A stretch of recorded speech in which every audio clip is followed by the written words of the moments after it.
Alright, everybody, hello and welcome to the second episode of Casting Conquest. This evening we are watching the finals of the Octagon War League Season 1 between Paul Steiner and Davis Kingsley. We're just setting up the game, so I'm still writing some things between people.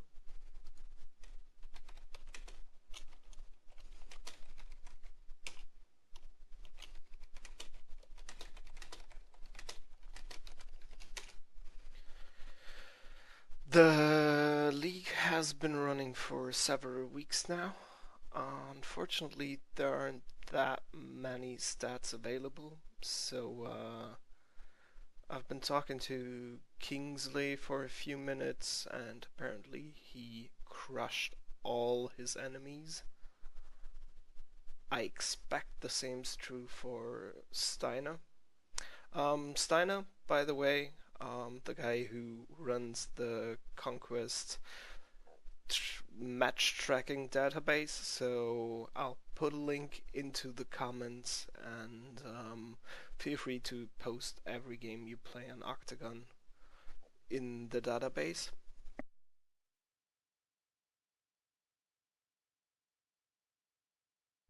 But enough of that, let's just dive right into it. We got Steiner running an Eldoreth deck. A look into his hand reveals that he's playing with Splash Tau. So we have Elder, Splash Tau on the bottom half. And we have Kingsley with Space Marines, Ragnar, and I expect some Tau Splash would make sense. Maybe some AM with Katakan Outpost and things like that, but we'll have to see.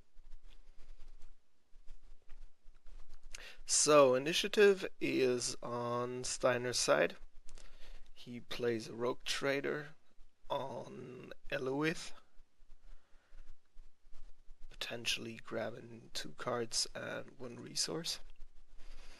Kingsley played a Void Pirate on Planet 3, potentially grabbing 2 cards and 1 resource. So let's have a look at the planet spread and try to not get too distracted by what's written in the chat.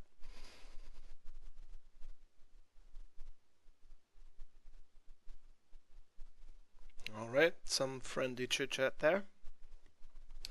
Planet 1, Yavarin. Each player puts a unit into play from his hand at his HQ. Turns out that is actually pretty mandatory, so if your opponent triggers it and you only have 1 unit left, which you don't want to see in your HQ, you're out of luck. You have to actually put that unit in. Not that fun, but with people playing 8 costs and things like that, might come in handy, at least from time to time. Second planet, Barless. Discard 1 card at random from your opponent's hand. Pretty straightforward. 2 Blackmane Sentinels played. First planet, second planet, and Kingsley will be able to actually draw them to their warlord after he committed him to a planet, which is a lot of damage potential. We have 2/2 on the Blackmane Sentinel, which means 2, 4 plus Blackmane. That's another 2 plus the 2 he gets if he actually commits to the same planet as Eldoreth. So we're potentially looking at 8 damage they can dish out on 1 single planet. Well, we have some Yandon Wrath cards. 3 cost, Armor Bane, 4/2, solid unit. I just love to play them with Isha, because you just grab them from your discard pile, bring them back, and hit someone's for straight 4 damage. Armor Bane. No shields, no nothing.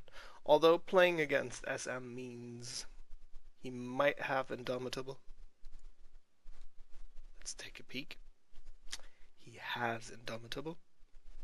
So, yeah. Really big hit might be prevented by that. We see another Void Pirate saying hello, blocking the Earth cast ignition on the 4th planet, Planum. We have another 1 card, 1 resource. Move a non-warlord unit you control to planet of your choice. That Sentinel gets promoted, so we have 2 card advantage for Kingsley. By the way, last planet, Iluith. Search the top 3 cards. Yada yada yada. bigbellyjarelli is passing. Steinerp passes too. Both committed their warlord. Eldorath's going to 2, tapping the Sentinel, while Ragnar moves to 5, blocking the Rogue Trader. That comes down to an economic win for Kingsley, I'd say. Because while he blocks 2 cards and 1 resource, Eldorath's only blocking 2 cards. Well, that's not actually an economic win as much as an economic not giving the advantage to his opponent. Eldorath gets moved over with a foresight for 1 resource, taps the Void Pirates, grabs the 1 card, 1 resource. Always nice. Played early, played often, although I kinda like to play it for some warlord sniping or warlord escaping, especially with Ragnar. Command. First planet's tied, 2nd goes to Eldorath, 3rd goes to Eldorath, and the last one goes to Kingsley. So that looks like a pretty decent start for Eldorath. Eldorath drew 3 cards and 1 resource, while Ragnar drew 2 cards and 0 resources. That puts Kingsley at 1 resource, meaning that, which Paul can't see, but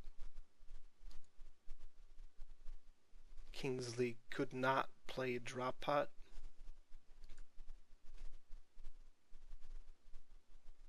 He triggers the planet, bringing a Wild Rider squadron into play.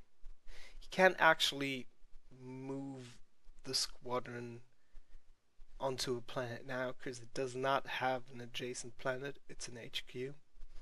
The Wrath Guards go back. Pretty typical move for Kingsley to just leave the first planet to his opponent. Kingsley brings in some Blood Angels veterans. Really nice. Yeah, so Eldorath kills off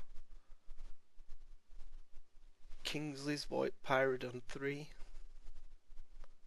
and can trigger all the other battle abilities now, like discarding 1 card, move a non-warlord unit you control to a planet of your choice. So now there comes the Wild Rider 2/3.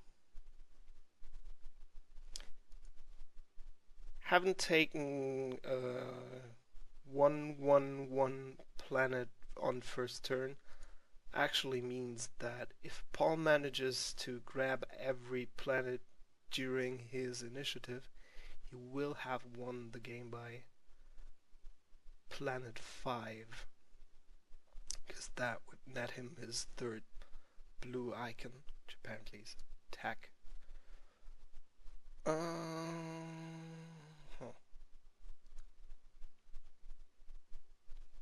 Kingsley searches 3 cards, and we go into the next turn.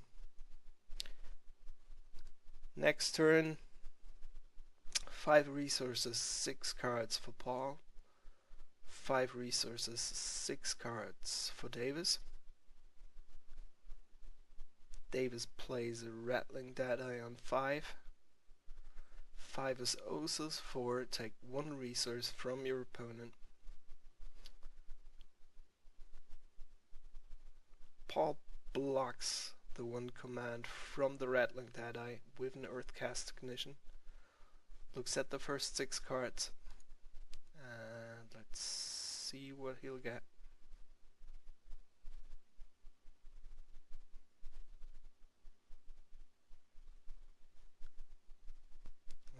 Alright, and he's getting a promotion. Okay. Catachan Outpost from Kingsley. Kingsley now has 1 Frostfang left, 3 shields, 2 resources, relic. Can only be attached to a Space Wolves unit and gives the unit +2 attack and +2 HP while it is at a planet with an enemy warlord. Just then.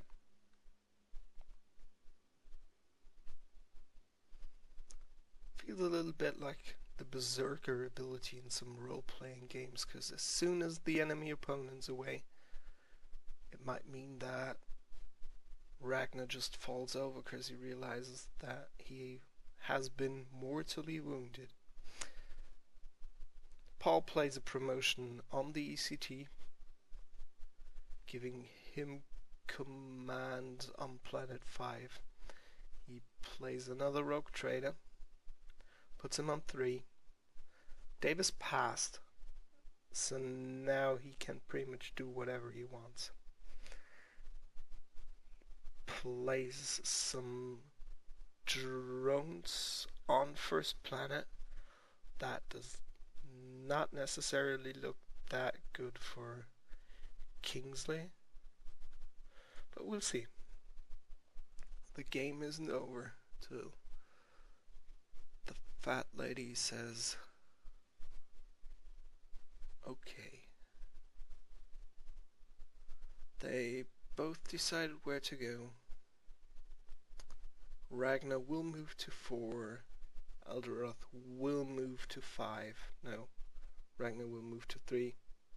Elderoth will move to 4.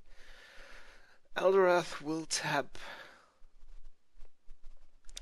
the Blackmane Sentinel on 4.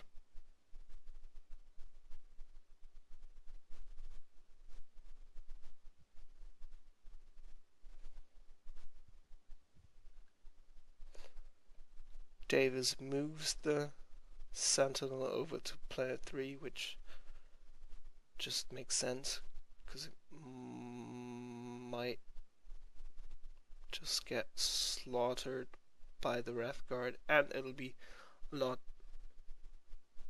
more useful there in the battles to come. And he can pretty much move it wherever he wants anyways. So first planet goes to Paul, second planet goes to Paul, third planet with a Void Pirate goes to Davis, fourth planet goes to Paul, and fifth planet actually also goes to Paul. So that is some major economy advantage on Paul's side. Let's see what he has in his hand. He has a Warlock Destructor. He has a Gift of Isha, which especially with Wrathguards out and about can hurt pretty bad.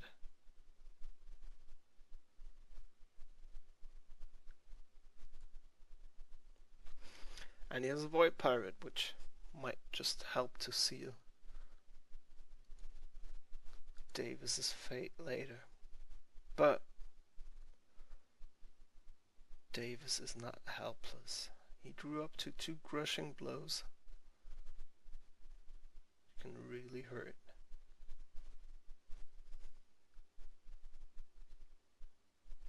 He still has his Indomitable. He still has 3 shields. And he has some tactical squad Cardinis. So he also has some area of effect. First planet we'll just go to Paul, and Davis had to discard his Frostfang. That's a hit. That's 3 shield actually going down the drain, but it's not as big as a hit as the Exterminatus that Davis had to throw away in World Finals, so might feel a little better about that. Battle on Planum. I'm excited to see if he actually draws the Wild Rider Squadron over there.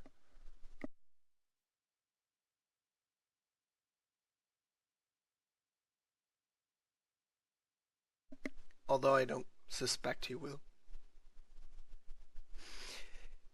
Might give him a nice card in the discard pile to actually play Gift of Isha, but you never know.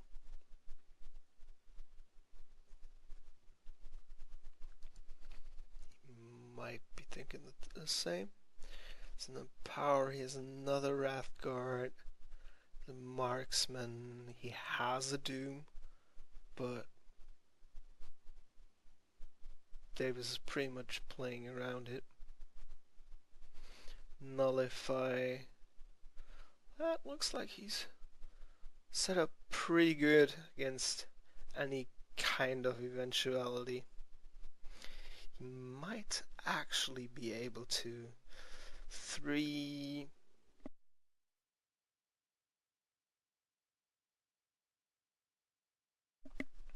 Yeah. 3, 6. Alright. A risky play would have been to draw the squadron over. Or rather, move the squadron over. Let it attack Blackmane. Let it attack again next round. And Isha it in, let it attack again. That would have been 9 damage. But yeah, Indomitable.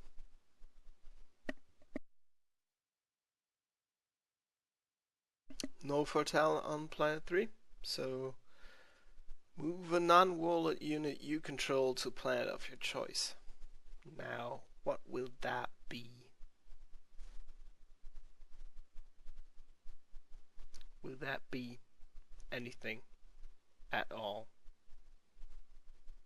I don't actually think so. You might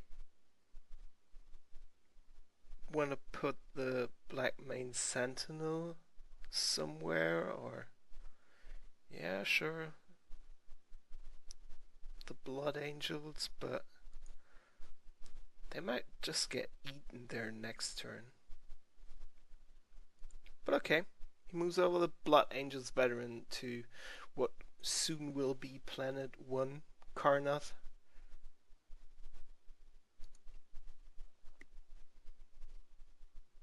Paul wins on 4, searches the top 3 cards of his deck and pulls one out.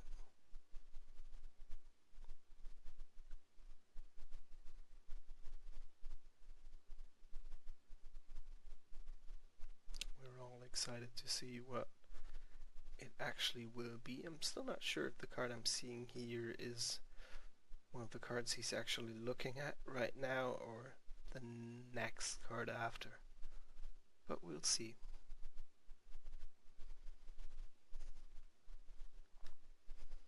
Alright, and he got the gift.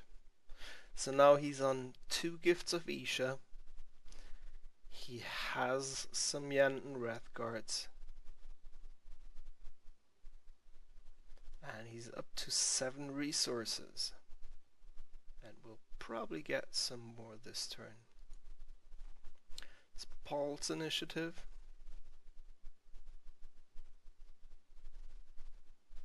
Winning this planet doesn't actually mean he'll win the game. It'll just bring him to 2 of each.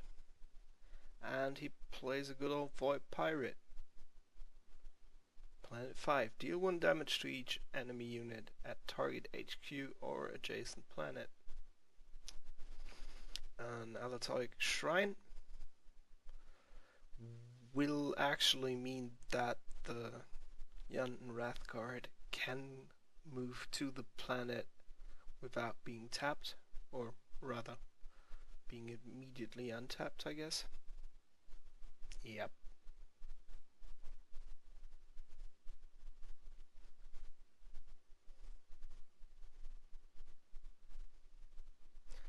Tactical Squad Cardinis saying hi on Planet 3, which the way it's looking right now might be the last planet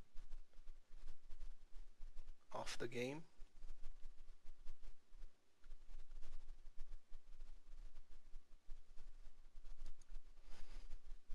Paul's turn. 5 resources, 9 cards. He has all the options. Does he keep 4 resources on hand for the Gifts of Isha? Or will he bank on getting more resources from the command phase and being able to pay for the gifts then? Also, he has an Empower on hand, which is very expensive, especially if you are not playing a lot of small units, but still, it's +1 attack and +1 HP until the end of battle at a target planet. Rogue Trader blocks the Void Pirate, so that'll be nothing there for him. He might still decide to play something else, but I don't really think so. He still has a marksman on hand. Well, he actually still needs... no, he doesn't really need some firepower.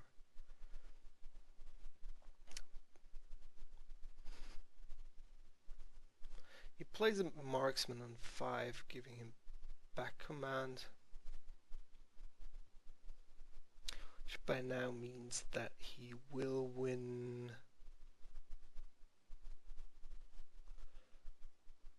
Oh wow. 4th planet and 5th planet. At the state the board is right now, Davis will get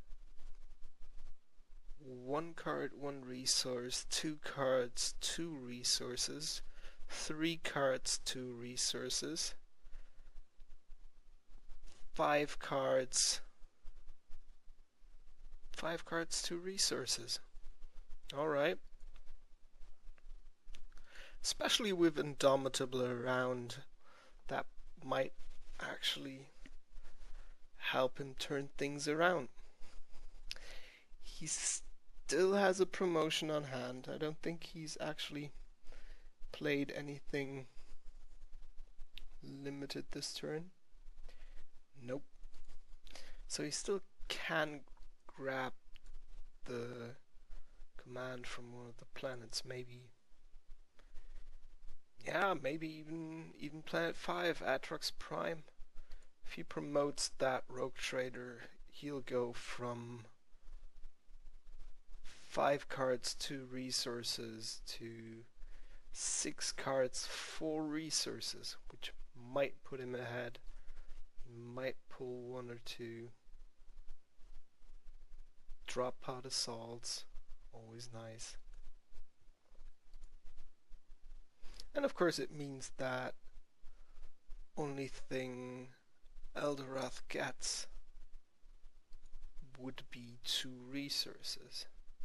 But don't forget, Eldorath can commit to a different planet, can tap an enemy unit, and with that grab command, if both of them actually commit to first planet, Eldorath, or rather Paul, will actually get command. So yeah, he's promoting his rogue trader to, I don't know, very rogue trader first class or something. And the turn goes back to Paul. Paul still has 3 resources left. Still has 1 gift of Isha, a 2nd gift of Isha. So that's 4 shields. Which he probably won't use, but anyways. He's got an Empower, which he might use. He's got another Wrathguard. He has a Doom, which he might not really get to use. He has a Nullify. And another Warlock Destructor. Very nice unit.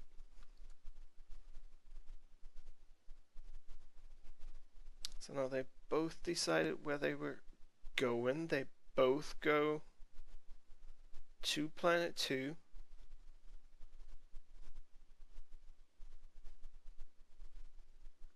Okay.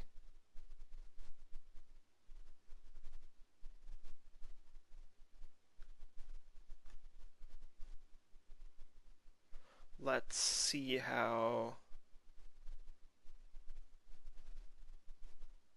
Let's see which enemy unit Davis wants to kill. He can try for the Wrathguard, but he probably knows that, well, more than likely knows that it will get Isha'd. Oh, he didn't even use the shrine, did he?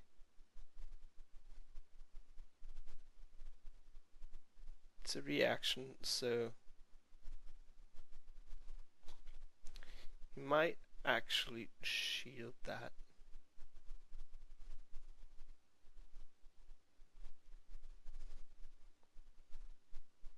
He has to shield too, and he throws it away.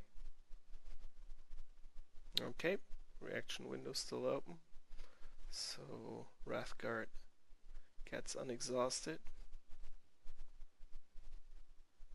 He has 1 command plus 1 warlord there. Davis also has 1 command plus 1 warlord there, so it's a tie.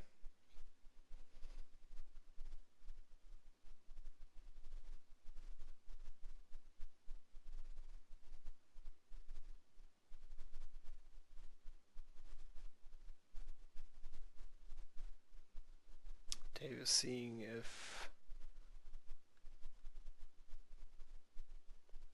Paul is playing superiority or something like it. He isn't. Just makes sense.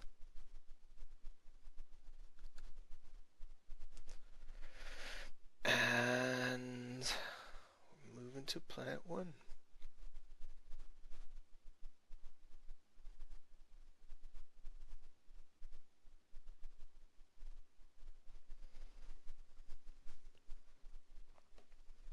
Paul has the initiative. Okay. Alright. Huh. That's a bold move.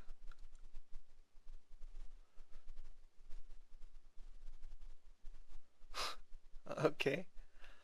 So what happened? Paul decided to move his Whitewater squadron to Planet 2.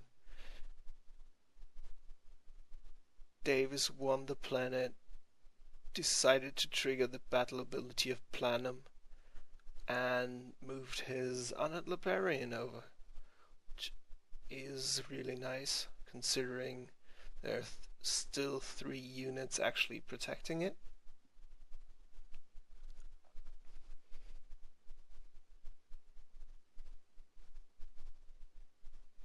And that also means that the game might take longer than 5th Planet.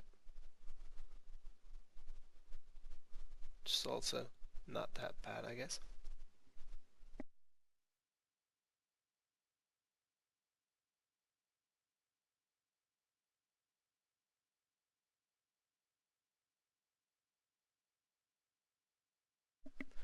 No action on Planet 1.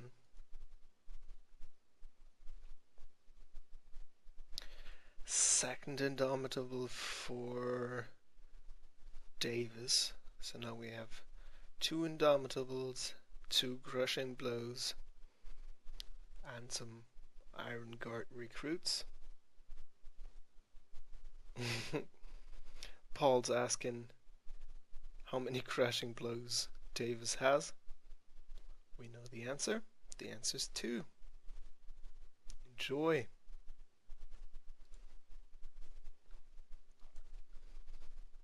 But hey, don't be sad, Paul. You have 2 Gifts of Isha which you can actually play. And you have a Nullify if you decide you don't want any of the Crushing Blows actually going through. Or if you want to nullify an Indomitable. Not the worst thing in the world. Whitewater Squadron swings for 3. Probably to make the Wrathguard a target. He swings at the Sentinel.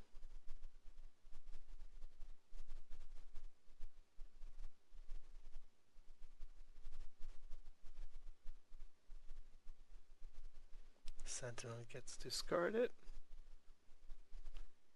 Might have been a waste to actually throw an Indomitable for that. Have to agree. Over to Davis.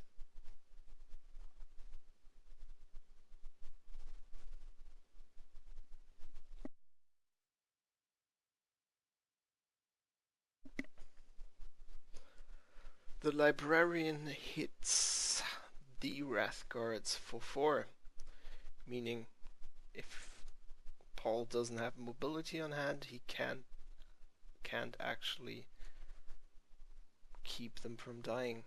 Good move, solid move. Just a bummer that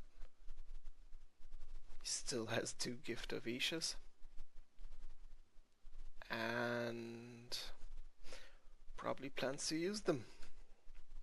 Does not look that good for Davis on this Planet 2.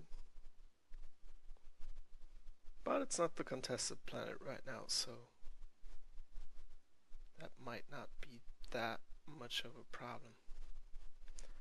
Katakan outposts, buffing Ragnar, bringing Ragnar up to 4 damage.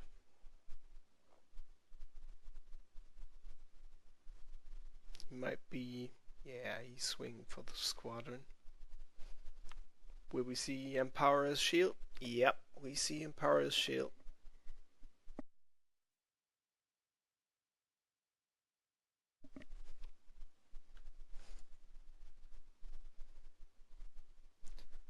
Two damage on the squadron, and now we get the drones. The one from that pile, actually.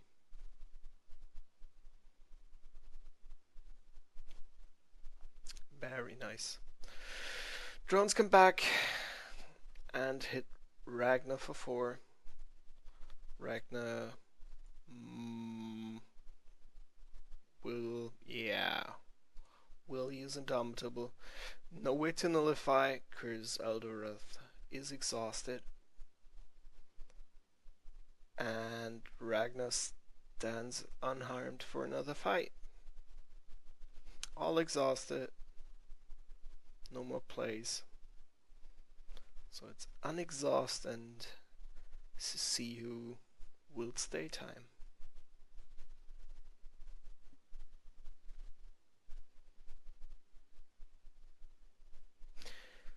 I'm not sure if Davis will actually stay. Might retreat. Try to get back with initiative. We'll see.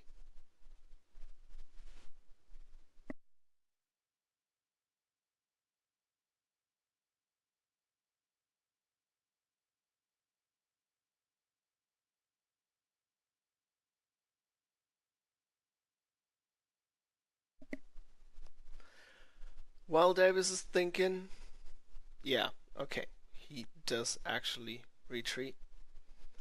Anyways, while Davis is thinking, or they're all resolving this turn, the Octagon War League second season will actually start on the 11th of April, which means you still have until Friday the 10th of April to register for it.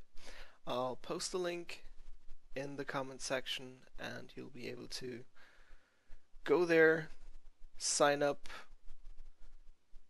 We have a couple of dozen people signed up for it right now, so I'm very sure there'll be a lot of fun and a lot of fighting for control of the Traxxas sector. Okay. Some serious doomage. Killing both a librarian and a Blood Angels veteran. So 6 for 4. Don't think there could have been a better time for that.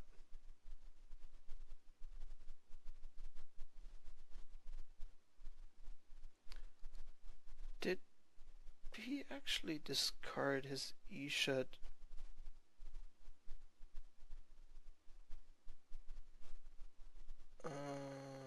I don't think so. Oh yeah, he did. Okay. All good. Sorry. Yeah, that was not the one he actually had on hand. Okay. Right. He won the planet and triggered the ability. Sorry, guys, it's about 1 AM here and I'm slowly deteriorating into boring sleep state. Ragnar goes to 1. Eldorath goes to 4. Foresight moves Eldorath to... where? Will it be 1? Oh yes, it will.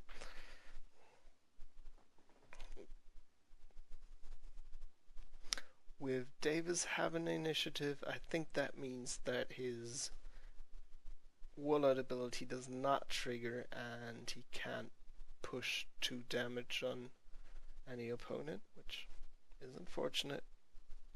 And now he has a lot of opposition on Planet 1. He has 1 Iron Guards recruit, 1 exhausted Blood Angels veteran, and his Warlord against 1 Yunnan Wrathguard, 4/2 Armorbane. Just like to say it again, Armorbane cannot be shielded. Hurts. Seriously, hurts.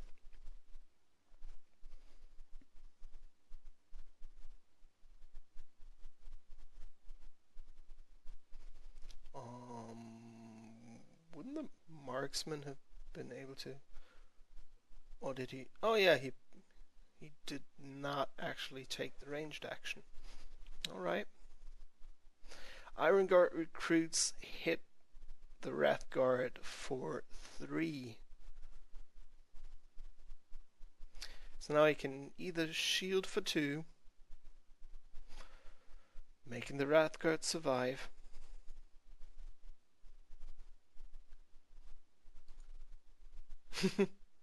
okay, so they actually missed it.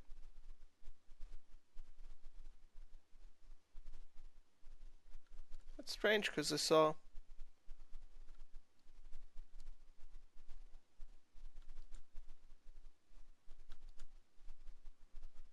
him pass, but apparently that was just after the Catagan.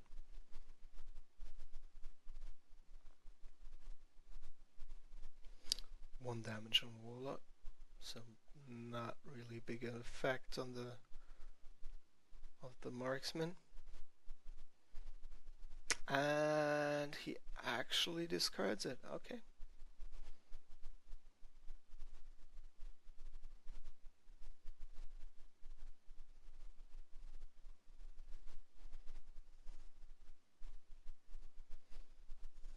I gotta admit, I might have gone for the shield, because you lose the same card to get it back, but you don't have to actually spend 2 resources on it. Was still untapped and everything, so ooh. Nullified Indomitable. Let's have another look at Davis's hand.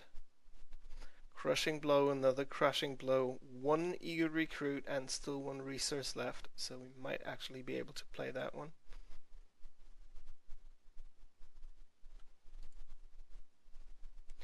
This will be the final planet, alright, if Paul actually gets it, because it has a green symbol and Plunum has one, so that really... See a double Crushing Blow on the Warlock Destructor, which puts the Warlock Destructor on the top of the pile, which is not much better than the drones, but still, take what you can get. Viola Marksman would have been Tower, so even if he might have killed that one, the gift would have skipped him. And the Destructor's coming back.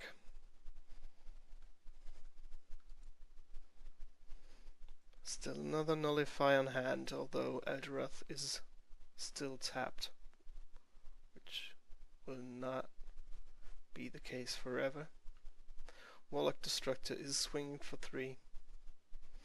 Might try to kill the Blood Angels or Ragnar. No shields, so Ragnar's bloodied and on his way out.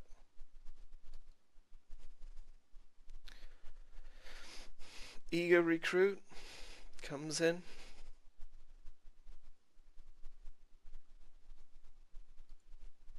No move from Paul. And he swings for 2. 1 shield. Brings the Wild Rose Squadron down to 3. And everyone on tap now.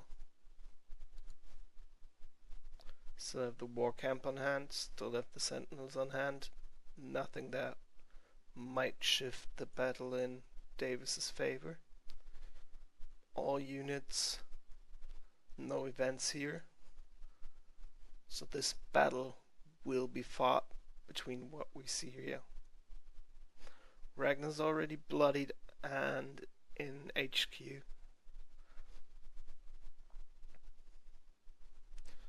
Gotta admit, it looks a lot better.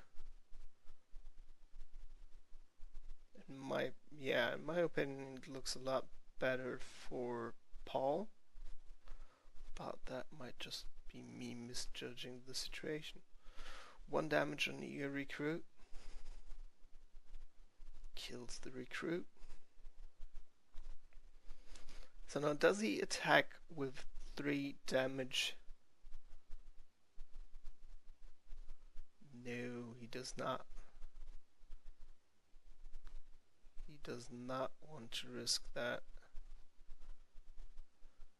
Actually, it makes sense. Warlock Destructor has 4 health, so to be able to actually survive, he had to attack with the recruits first. Attacks with the veterans now, and Eldorath kills the veterans.